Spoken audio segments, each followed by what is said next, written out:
గోర్లు కెరటిన్‌తో తయారవుతాయి.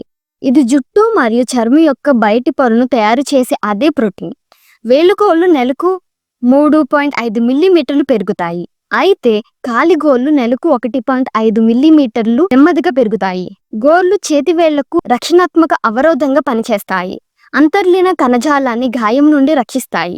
మీరు సబ్స్క్రైబ్ చేయడం వల్ల నాకు మరిన్ని వీడియోలు చేయడానికి మోటివేట్‌గా ఉంటుంది. So please subscribe. కొత్త కణాలు పెరిగే కొద్దీ అవి పాత కణాలను మీ చర్మం ద్వారా నెట్టేస్తాయి. మీరు చూడగలిగే భాగం చనిపోయిన కణాలు కలిగి ఉంటుంది. అందుకే మీ గోళ్ళను కత్తిరించడం వల్ల ఎటువంటి హాని జరగదు. కానీ అవి పెరగడానికి మరియు గోరును సృష్టించడానికి రక్త ప్రవాహం అవసరం. కేశనాళికలు అని పిలువబడే చిన్న రక్తనాళాలు గోరు కింద ఉంటాయి. కేశనాళికల ద్వారా ప్రవహించే రక్తం గోర్లు పెరగడానికి సహాయపడుతుంది మరియు వాటికి గులాబీ రంగునిస్తుంది. గోళ్లకు అనుభూతి ఉంటుంది. ఒక విధంగా మీరు చూడగలిగే గోళ్లు చచ్చిపోయినా మరియు అనుభూతి చెందవు.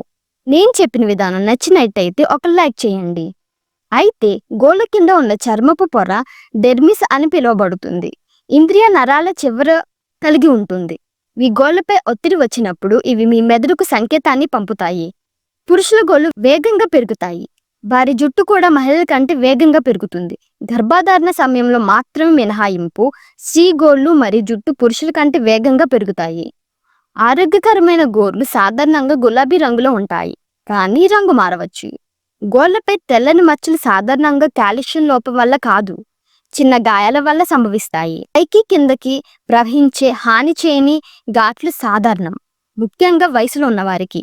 రంగు, ఆకారం లేదా ఆకృతిలో మార్పులు కొన్నిసార్లు అంతర్లీన ఆరోగ్య సమస్యలను సూచిస్తాయి. ఫంగస్ గోరు గట్టిపడటం, రంగు మారడం మరియు గోరు నుండి వేరు కావడానికి కారణమవుతుంది. Thanks for watching.